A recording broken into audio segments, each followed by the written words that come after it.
as of now, it appears that there will be a meeting between the Russian president and the American president. And that meeting is going to take place a week from yesterday, Friday, August 15th.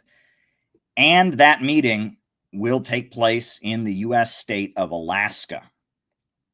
This is very, very, very big. And the understanding is that the Russian government and the American government have reached an agreement regarding an end to the Ukraine war, an agreement that is acceptable to Russia, that is acceptable to Russia, an agreement that would involve an immediate end to hostilities in Ukraine, reestablishment of full diplomatic relations between the United States and Russia, lifting of sanctions that were placed on Russia. This is very, very big. And it's really, really important, not just for Ukraine, not just for Russia. It's really, really important for the future of America. And that's what I'm going to try and get folks to understand on this stream. That's what I'm going to try to spend my opening remarks getting people to understand.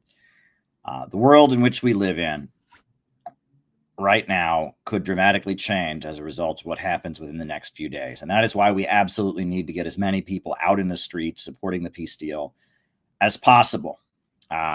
Already, Zelensky and the NATO countries are screaming.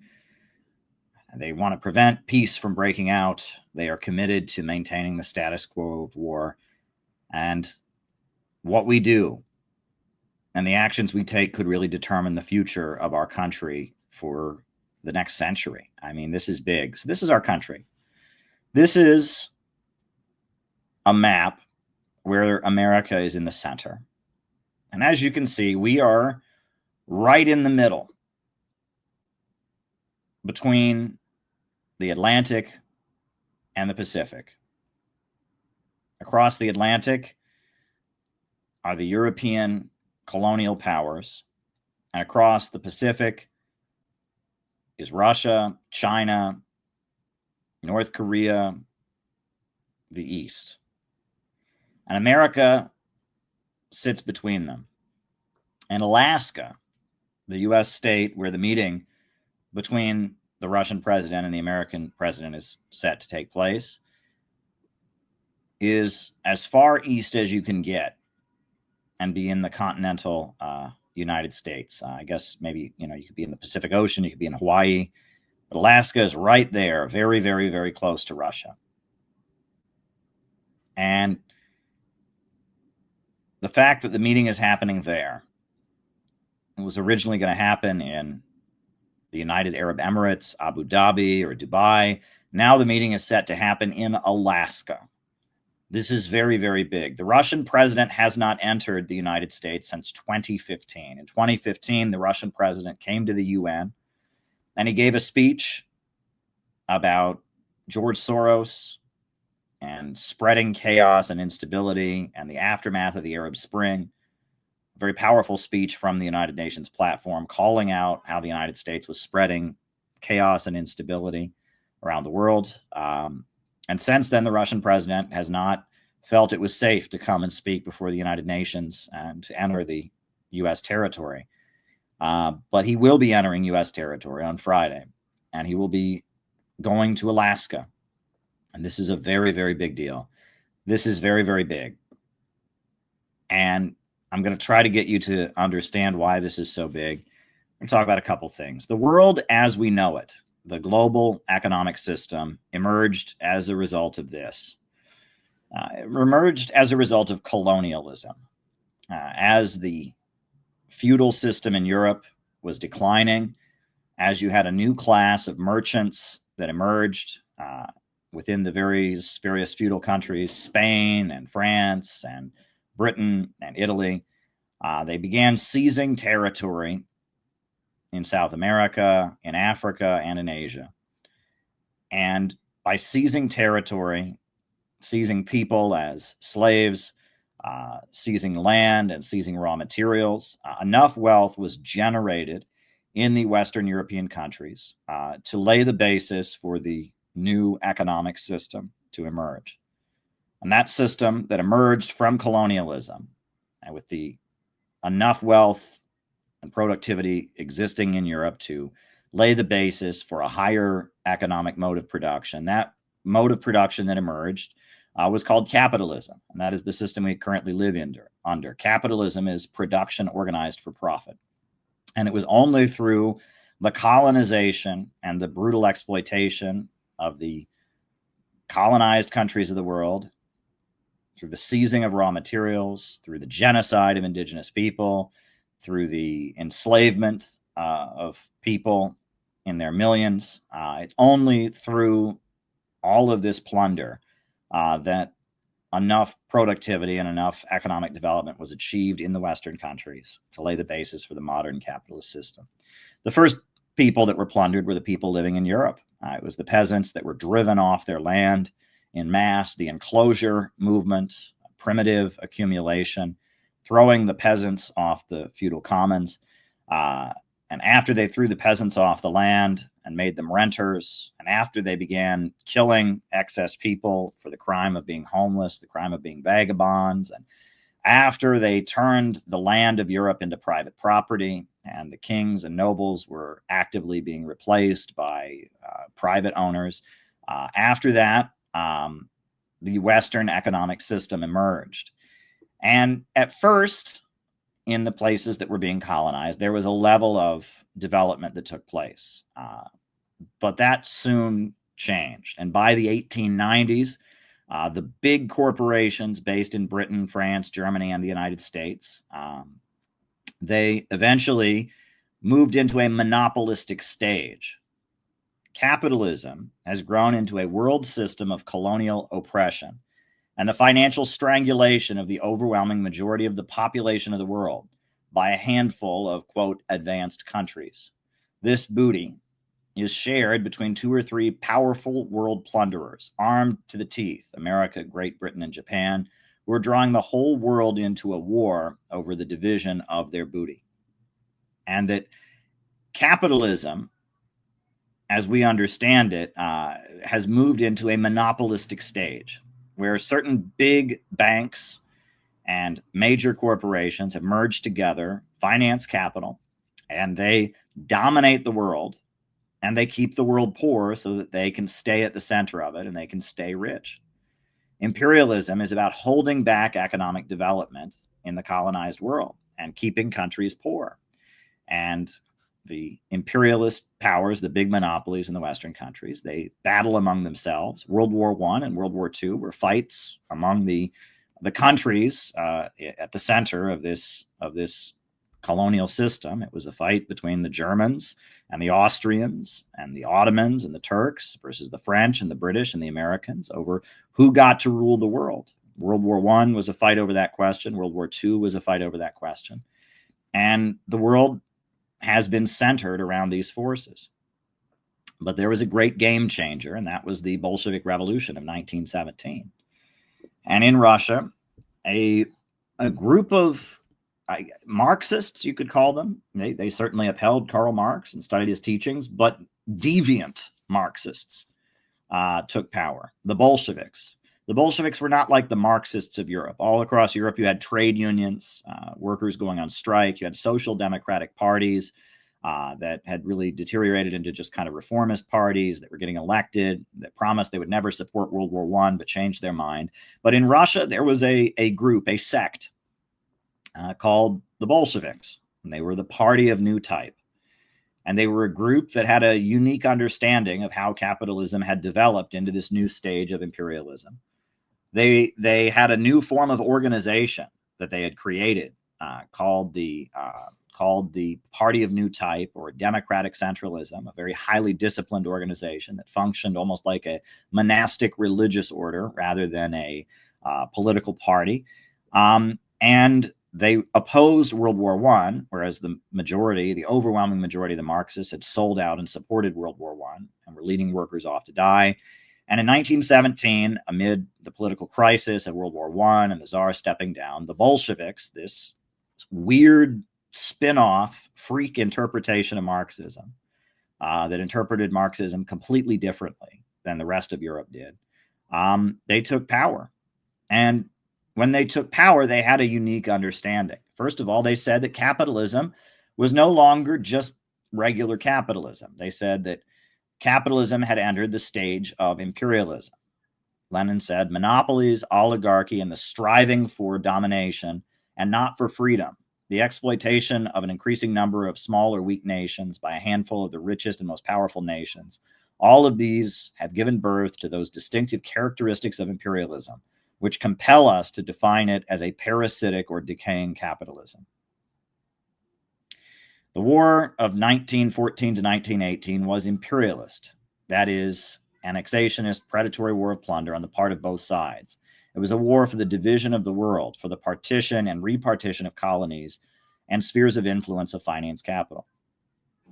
And Lenin said, if tomorrow Morocco were to declare war on France, India were to declare war on England, Persia or China were to declare war on Russia, and so forth, these would be just defensive wars, irrespective of who attacked first. And every socialist would sympathize with the victory of the oppressed, dependent, unequal states against the oppressing, slave-owning, predatory great powers. Meaning that anybody who fought against imperialism should be supported. That this Western system of monopolistic capitalism was the main threat. This economic system where big banks and corporations based in Western countries dominated the world, this was the main threat to humanity. And the Russian Revolution was led by a group of people who said, no, we're not fighting for the workers against the bosses. We are fighting to free the world from capitalism that has grown into a system of colonial oppression and the financial strangulation of the overwhelming majority of the world. Right? That they were fighting against the Western colonial world order, where big bankers and big monopolies in Western countries kept the world poor in order to keep themselves rich. That's what they were fighting against. And when the Russian Revolution was successful, one of the first things they did is they had the Congress of the Peoples of the East. And they said, we will support anyone who fights the British Empire. And the Emir of Afghanistan was a deeply conservative Muslim, an authoritarian monarchist, and he was fighting the British Empire. So the Bolsheviks supported him because anyone fighting imperialism was to be supported.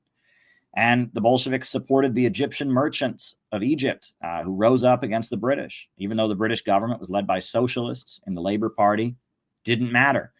Didn't matter because the British Empire was one of the main enforcers of this colonial system, this imperialist system, and the Egyptians fighting against it were progressive. And as a result of Russia breaking out of the Western imperialist system and charting its own course of development, it was able to rapidly industrialize and become a superpower. And it became the first country to industrialize not as a part of the Western system. And that had never happened before. All throughout history, all the countries that had industrialized had done so as part of the Western system under the domination of Wall Street banks, etc. Russia became an industrial power and a global superpower without colonialism, without being part of imperialism. They built themselves up with 5-year economic plans.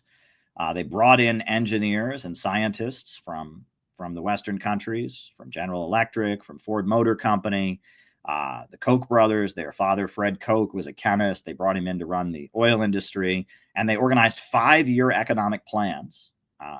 And with their 5-year economic plans, they were able to make Russia and the Soviet Union, the surrounding countries, they were able to make them a strong country without impoverishing all the countries around them. And that has never happened before. Never before had a country been able to build itself up into being a superpower without colonizing and oppressing people. But the Soviet Union showed that it was possible with a planned economy. I'll show you a video here. This is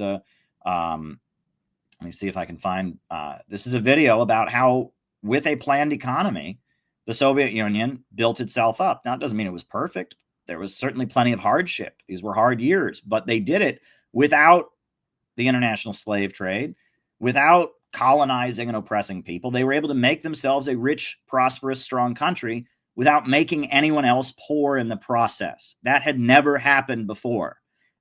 Watch.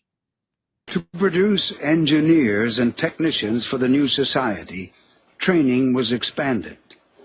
And the communists said women should have equality with men, with equal pay. Ella Shistya was one of a new generation of women. Когда Ленин сказал, стране нужна электрификация, а коммунизм это советская... When Lenin said that communism is Soviet power plus electrification, I decided that I should become an electrical engineer, that was my holy duty.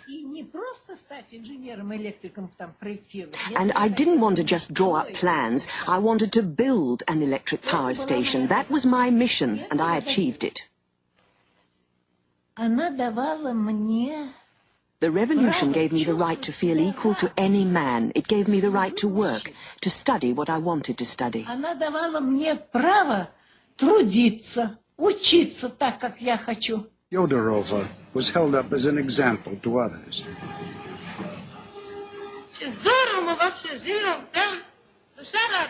We live so well. Our hearts are so joyful. In no other country are there such happy young people as us.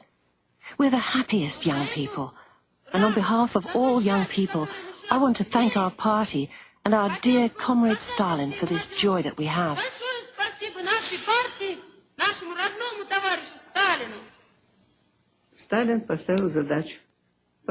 Stalin set a task.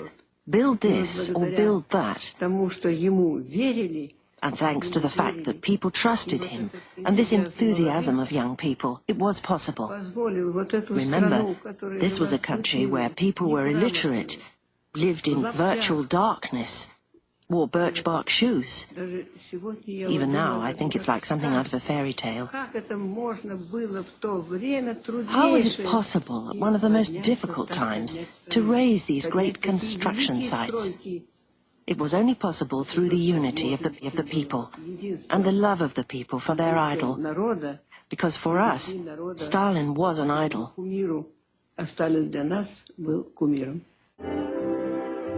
Teams of young activists were sent to the country.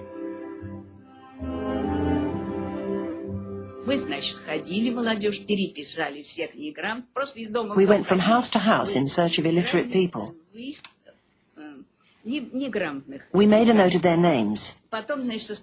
We then found suitable rooms to hold classes in.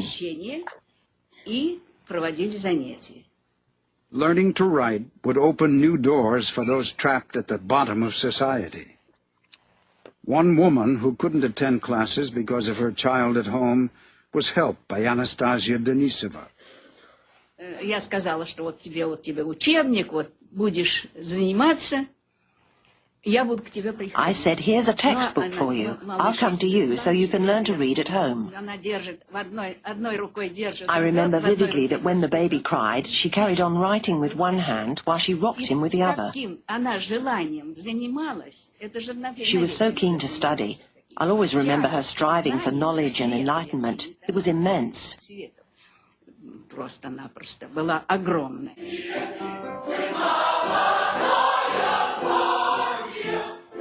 For Valentina Mikova and Mikhail Arkhipov, these were the most fulfilling days of their lives.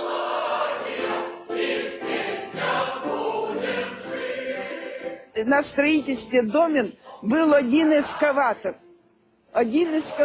И то плохой. There was one excavator at the blast furnace building site, and it wasn't always reliable. So we dug all the foundations by hand. Понимаете, The trench would be teeming with people. One takes the earth, throws it to the level above. The second person throws it to the third to the fourth, up to 5 or 6 levels. That was how we got the earth out of the trench. Then it was taken away in wheelbarrows.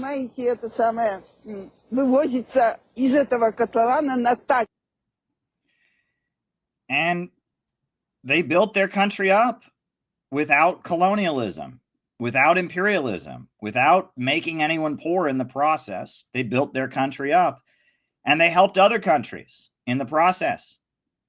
And they were strong enough to defeat the Nazi invaders. 27 million people died in the Soviet Union fighting against Hitler. But they were strong enough to build themselves up.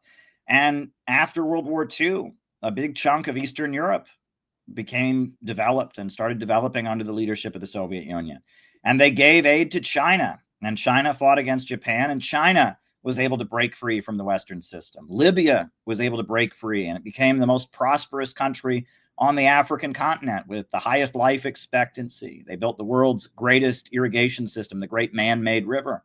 And Cuba was able to break free, and they have a healthcare system that is considered the greatest in the world by Ban Ki-moon and others. They said the greatest medical school in the world has been created in Cuba. And that a whole chunk of the world started developing and building itself up, not as part of the old colonial imperialist order. And it started developing and building itself up. And China used to be the sick man of Asia. China used to be one of the poorest countries in the world. And China broke free. They had a revolution led by the Communist Party.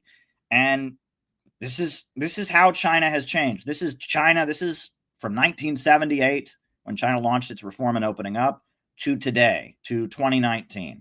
This is the skyline of Shanghai.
Yeah.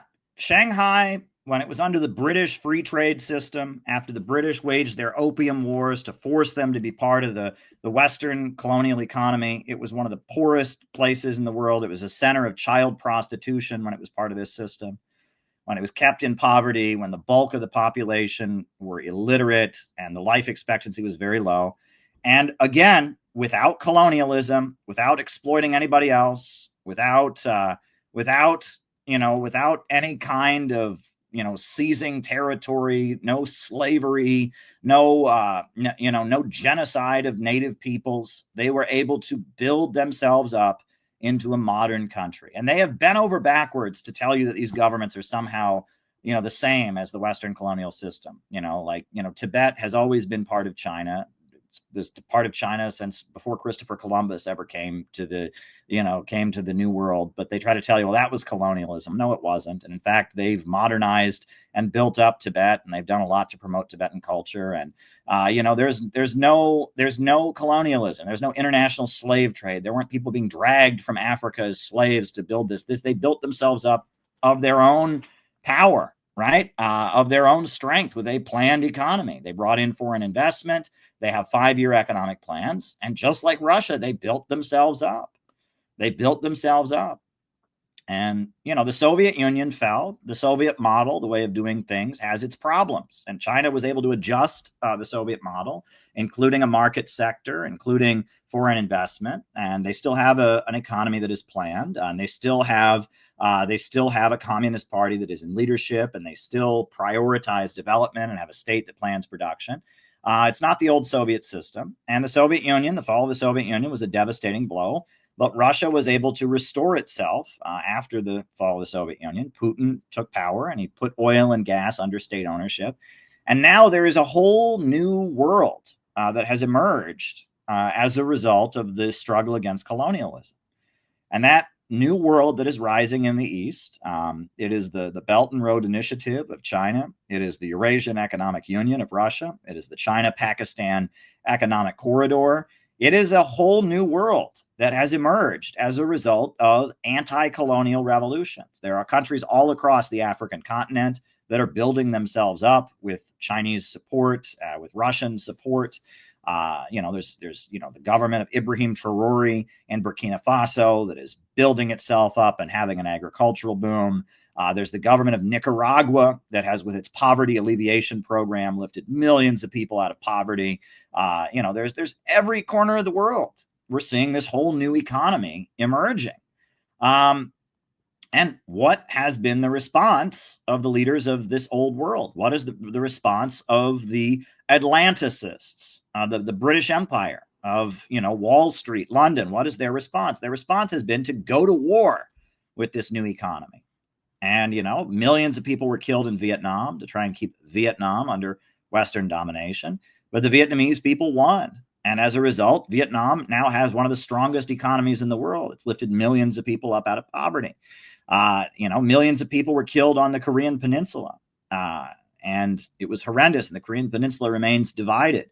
There was an ugly coup in 1965 in Indonesia, that killed, 500,000 people in Indonesia. There have been bloody coups and genocides, etc. But this new world, this new economy just keeps rising. And the leaders of the Western system are panicking because their system is becoming more and more unstable. And at the time that World War I broke out, Rosa Luxemburg, the German revolutionary, warned that this would happen.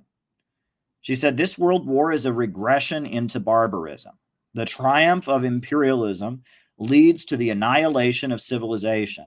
At first, this happens sporadically for the duration of modern war, but then when the period of unlimited wars begins, it progresses towards its inevitable consequences, the triumph of imperialism and the collapse of all civilization, as in ancient Rome, depopulation, desolation, degeneration, a great cemetery." So essentially, the Western system is eating itself alive from within. It has become cannibalistic. And the Western countries, it used to be that imperialism meant stability and a better life in the homeland of the Western countries, while the developing world was impoverished. Now, that's no longer the case. Now, in France, they're having a huge crisis, refugees, all kinds of instability. In Britain, things are worse and worse every day. In the United States, we have our life expectancy now at the lowest point it's been in 25 years. And the roads are decaying and our water is not being properly purified. And we have an opioid epidemic. Living standards are dropping in the West. And in order to maintain this system, they are having to wage more and more war. War is becoming a necessity. They cannot stop having war because it's the only way they can keep their system going. It's deeply, deeply irrational. And we're getting poorer here in the West, and we're getting stretched all across the world, waging wars to try and maintain this system. And it's a crisis. And out of that crisis, there's emerged a division within the ruling class. And that division is between the Eastern establishment, the old money, New England, wealthy people. And those folks are the people that are tied in with this system. A lot of the WASPs, the old New England money, the Rockefellers, the DuPonts, the Carnegies, the Rothschilds, the Vanderbilts, the old money that set up the Council on Foreign Relations, the old money that runs the Rhodes Scholar Program, the old money, the old British Empire section of American imperialism is facing opposition from a lot of wealthy capitalists who just want to make money. A lot of wealthy capitalists aren't concerned about maintaining this global order.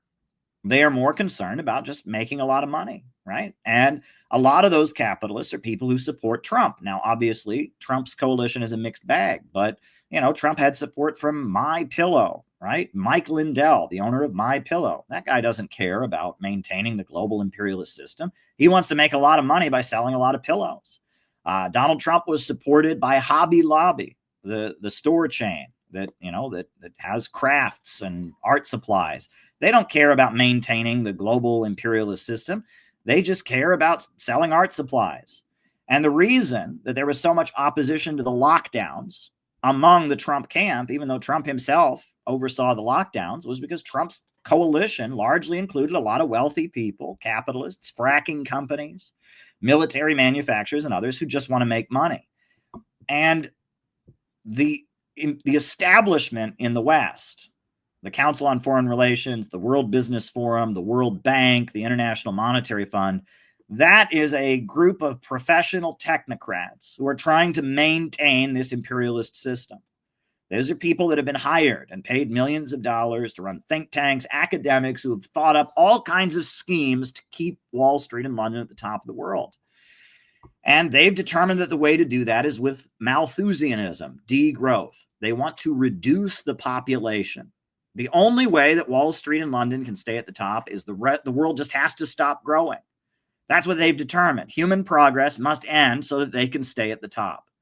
And they've got to keep the world poor so that they can stay rich. They've got to stop economic development. That is what they've determined. And that's why they're coming up with all kinds of crazy schemes about how to make it happen, right? They want to eat bugs, right? They want you to eat bugs and live in a pod, own nothing, and be happy about it. They took Libya, the most prosperous country on the African continent, and they blew it to shreds. They took Iraq, that was an independent country that had seized control of its oil. They blew it to shreds. They're plotting all-out war against the Islamic Republic of Iran. And it is these folks, the Atlanticists, the Eastern establishment, the Council on Foreign Relations, the ultra monopolies, the imperialists, they're the ones that pushed the war with Russia. They're the ones that overthrew the Ukrainian government in 2014 and brought in a fanatically anti-Russian government.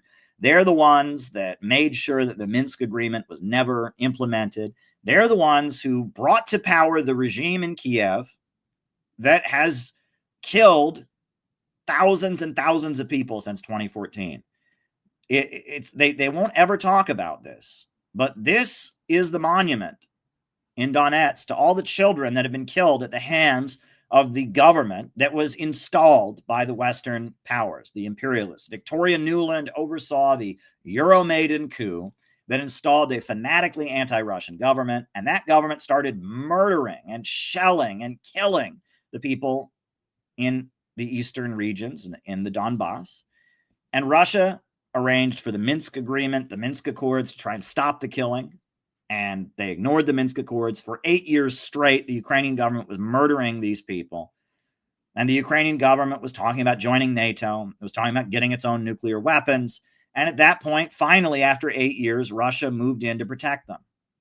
And the people of Ukraine didn't want to have a war with Russia. They elected Zelensky on a peace platform. He was going to make peace with Russia. He was the peace candidate.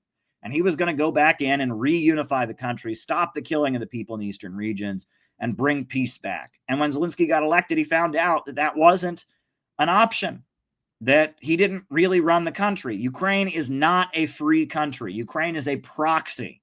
It is a proxy of the global imperialist system, of the colonial powers. It is just an outpost of Wall Street and London and Paris and Brussels. That's all Ukraine is. Ukraine is not a free country. It is just a proxy force. And the people of Ukraine are the biggest victims that has ever been, because they are dragging every last old man off the street, disabled people, people over the age of 60, and they're dragging them off the street and throwing them into a war with Russia.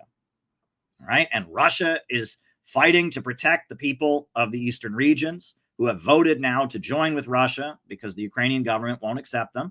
And they have voted to join with Russia, and Russia is fighting to protect them and protect their right to be in Russia, because Ukraine doesn't want them and doesn't want to respect their basic humanity, their right to speak their language, their right to exist. And so Russia is fighting on the battlefield to protect these people from the government and the fanatics sent to attack them by the United States. And Russia has continued to fight them. And North Korea has joined up with Russia. North Korea has soldiers that are fighting to also protect these folks. And that's what this war is really about. And this war is not being fought in the interests of Ukrainians. The Ukrainians are the ones dying. The Ukrainians voted to make sure this war would never happen. The Ukrainians went through the Minsk agreement to make sure this war would never happen, and then it wasn't implemented. This war isn't being fought to protect Ukraine. This war is destroying Ukraine. And if they cared about Ukrainians, they wouldn't be using depleted uranium bullets. The British have sent depleted uranium. Those are bullets that have a certain kind of dust on them that makes it basically very difficult for crops to grow. So, if they cared about the Ukrainians, if this was about protecting Ukraine, why are the very weapons that the West is sending loaded with a chemical, a metal, depleted uranium that is going to prevent the crops from growing? I mean, they are destroying Ukraine in order to fight Russia. This has nothing to do with protecting the people of Ukraine. This has everything to do with utilizing Ukraine as a vehicle to oppose Russia. And when this war began, the Biden administration, the British Empire, they all thought they could use this to completely economically wipe out Russia. They said that they would make sure that Russia couldn't sell any oil. They were going to make sure that Russia was unable to survive as a country. And it didn't work. And if anything, this economy has gotten stronger. And Russia and India are very close. Russia and China are very close. And Saudi Arabia was asked by the United States to join their crusade against Russia, and they wouldn't do it. And actually, Russia's economy has kept growing amid this all-out fight against them by the United States. So Russia is getting stronger as a country economically. And so there is a division within our American elite, right? Some, I would say the majority of the people in the intelligence agencies, the majority of the people in the FBI and the CIA, they want to continue the war against Russia at all costs. They are people that have been trained by the Council on Foreign Relations, people that have been trained by the Ford Foundation and all the Wall Street think tanks, and they're thinking about how this economy must be destroyed at all costs to maintain the rule of Wall Street. And so they are determined to keep this war against Russia going. However, Donald Trump has in his coalition a number of different people that, for a number of different reasons, don't want to do that. And some of them are people that realize, you know what? America could make a lot more money if we got in on the action. And it's very interesting. There's a book that describes the division in the American elite. And the book is called The Yankee and Cowboy War. And why is it called The Yankee and Cowboy War by Carl Oglesby? Because it is in New England, in Wall Street, in London, at Harvard and Yale and Columbia. That is where the foreign policy establishment of the United States is headquartered. But it's in the West. It's in Texas. It's in Southern California. It's in Idaho. It's in Seattle. It's in the West that you have a lower level of capitalists, wealthy people who aren't part of that. And right now, there's a division among the American elite. Do we keep trying to crush Russia at all costs to preserve the colonial global system? Or do we try to get America to make money by having at least one foot and being somewhat economically tied to Russia, China, Iran, Venezuela, etc.? That is the division among the American elite. It's not a question of capitalism or socialism. It's not a question of woke versus MAGA. There's one section of the American elite that says we must do everything possible to maintain this system. That means Malthusianism. That means lockdowns. That means creating a low-wage police state here at home. And that means all-out war to destroy Russia. And there's another section of the American elite that says, you know what? If we can make more money trading with this new world, trading with the BRICS countries, let's do it. That's the divide. And really, it's a divide about, will America continue to be tied in primarily with NATO, with the colonial system, or will America pivot towards the East? Will we pivot closer to Russia, closer to China, closer toward Mongolia, closer toward North Korea, will we pivot eastward? Do we want to be part of this world, or do we want to try and destroy this world to preserve colonialism? That is the divide among the elite. And it's not a solid divide. There are plenty of people in Trump's camp who want to destroy this economy. And there are plenty of people, in the global think tanks that are maybe a little bit more realistic and want to be long-term and sneaky. But really, that's the division. Does America go east or west? That's the divide. Do we pivot toward Asia, or do we stick and solidify our relationship with Europe? And that is why it is so important that Donald Trump's meeting coming up is going to take place in Alaska. Because look at a map. Where is Alaska? Alaska is close to Asia. Alaska is close to the new economy. This world, this new economic reality that exists is rising in the Eastern world. And Alaska is the part of the world that is the closest to it. And for a long time, there has been a plan to connect the United States with Russia and China and North Korea and Japan via a tunnel or a bridge over the Bering Strait. The Bering Strait, the Bering Sea, the Bering Strait, this is where Russia and America almost touch. And for years, there has been a plan, goes back to the time of Abraham Lincoln, to connect our America to Russia. And if we did that, that would boost the western part of the United States, and that would economically begin the process of the United States pivoting towards this new economy. If we could make peace with Russia, establish, trade with Russia, end U.S. support for Ukraine, and end this bloody war, and if we could then build the peace bridge over the Bering Strait, that would be a pivotal moment in connecting us to the new economy that is rising in the world and transitioning away from the old colonial economy. And, this is why I don't call myself a communist anymore, right? This is not kindergarten, all right? This is not, if you want to be a communist, it's kindergarten. It's the workers versus the bosses. Oh, there's rich people in China. That's not communist. Oh, Caleb, Donald Trump is right-wing and Donald Trump is racist. You don't understand. This isn't about who's racist. This isn't about communism. This is about the imperialist financial system, the Western imperialist system that is leading us to hell in a handbasket, this dying system that they are determined to keep killing people, to preserve, to send our kids to go die and preserve their dying system. It is that system. And whether or not America is going to go all in and work to preserve this archaic colonial order, or whether or not we are going to just take some basic steps to connect ourselves with the new world. That is the question here, right? And if you're LARPing communism and you're dressing up in a Lenin costume and you're pretending you're Che Guevara, this doesn't make any sense to you, right? Maoist Rebel News doesn't understand any of this, right? People that, if you're doing the kindergarten communism thing, you're not getting it.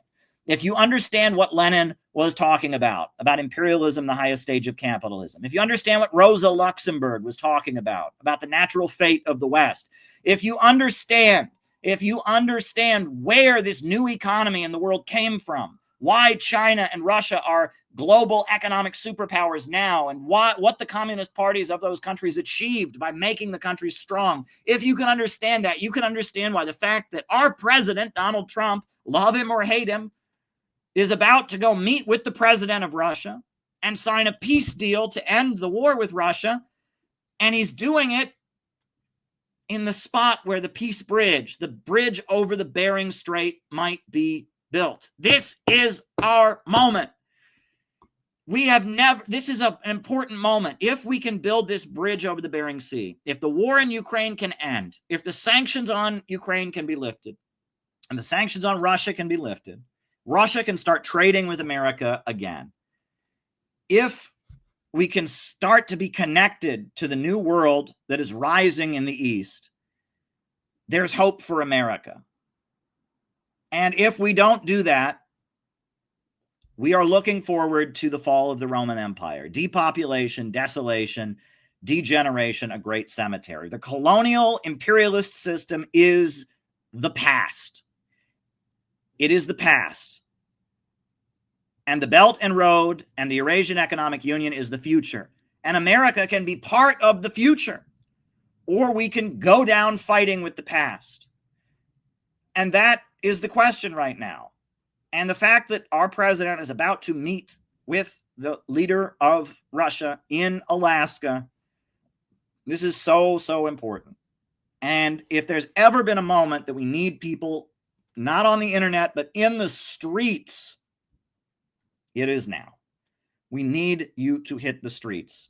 We at the Center for Political Innovation, we've been protesting and hitting the streets since the beginning of the special military operation. We have been saying peace with Russia, peace with China, peace with Russia. We have been opposing the war, opposing the sanctions. But now it's on the verge of happening. Satan, the international bankers, Wall Street, London, they are doing everything they can to stop it. They are terrified to see peace break out. And something really, really exciting is in the works. And the person we can thank for this more than anybody is Tulsi Gabbard. Tulsi Gabbard, number one, she is very much a fan of the government of India, right? She is a Hindu. She's from the Science of Identity Foundation, which is Hare Krishna. It's a religious community that is very much in line with the government of India. And India is part of the BRICS.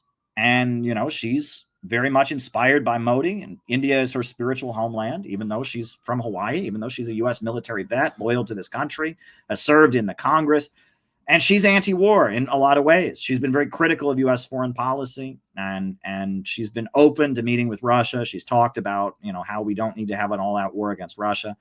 And she revealed that the Russiagate claim, the claim that Russia somehow interfered in the U.S. elections to help Trump, that was completely made up. She revealed that was a hoax. She's released all the documents showing that Barack Hussein Obama and Hillary Clinton, they lied and they made up the whole Russiagate thing. And that has given Trump the ability to meet with Putin and sign a peace deal with Putin. Trump wouldn't be able to do that without what Tulsi Gabbard did. Tulsi Gabbard is very, very, very important. And she has enabled Donald Trump to work in his own self-interest because he thinks America can make more money by trading with Russia, and he's right. And Donald Trump and people aligned with him are thinking, hey, if America can do business with Russia, we can get some Russian investment in America, we can make more money. Let's end this war. Donald Trump can be remembered as a peacemaker. He can have a photo op ending the war. And Donald Trump, for his own selfish reasons, thanks to Tulsi Gabbard, is in a position to actually end this war and pivot America closer to the new world. And we are on the brink of something very, very exciting. And the devil and Satan are in all-out war mode to keep it from happening. They want to stop it. They are desperate to stop it, right? They are desperate, and they are desperate to stop it. And now we need people in the streets. Friday and Saturday, a week from yesterday and a week from today, we are calling a national day of action to support the peace deal in Ukraine. We need you in the streets. We need you in the streets now, right? We're going to have a protest in Minneapolis. We're going to have a protest in Chicago. We're going to have a protest in Los Angeles. We are going to have a protest in New York City, and we are going to have a protest in Boston. And we may even have a protest in Colorado, and we may even have a protest in Portland, Oregon. And if you're watching and you're in some other city, God damn it, send it. Involved and organized a protest in your city. We need there to be visible support for ending this war and for building the peace bridge. That is what we urgently, urgently need. We urgently, urgently, urgently need people in the streets right now. That is what we urgently need. This is an all-out emergency. There has never been a more important time to be in the streets saying, end the war in Ukraine, peace with Russia, peace with China. Are you in Dallas? If you're in Dallas, Texas, you can send us an email and organize a protest. We need people in the streets urgently. This is not a drill. This is not a drill, folks. This is urgent. I am urging you to get in the streets. Get in the streets. We've got to show visible support for ending this war. Not likes, not shares. We need people in the streets now. Urgently, urgently, urgently, urgently, urgently, urgently. Now we need people in the streets. It is urgent, absolutely urgent. We are having a national day of action. We have the call, a call on our website. We need people in the streets. We have never been so close to peace. Never have we been so close to peace in Ukraine since this war began. And we need people in the streets. And we had a call today, and we're trying our best to get this done, to get people out in the streets, to raise the peace bridge over the Bering Sea, build the peace bridge now, peace with Russia, end the killing, stop the killing. We're close. We're very, very close. And we've got to get ourselves over the big hurdle. We need people in the streets urgently, urgently, urgently. Now, this Bering Sea, this is a little film about the Bering Sea tunnel, what it might look like. It's got a lot of digital images in it. I saw it floating around Twitter. I'm going to put that on. I'll be out on the streets of Chicago on the national call of action. Great, Letitia. The Chicago people would love to get in touch with you, Gabby and others, and they would love to get in touch with you. I will make sure that you get a call. And yes, contact us. We need people in the streets. This is going to be a moment that will point to the future of America. Gabby, Letitia signed up for the convention. You have her info. Get in touch with Letitia. Let's do it. But here's a video that has been floating around Twitter about the Bering Sea bridge, Bering Sea tunnel, what it might look like. I'm going to put that on. Yeah.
Yeah.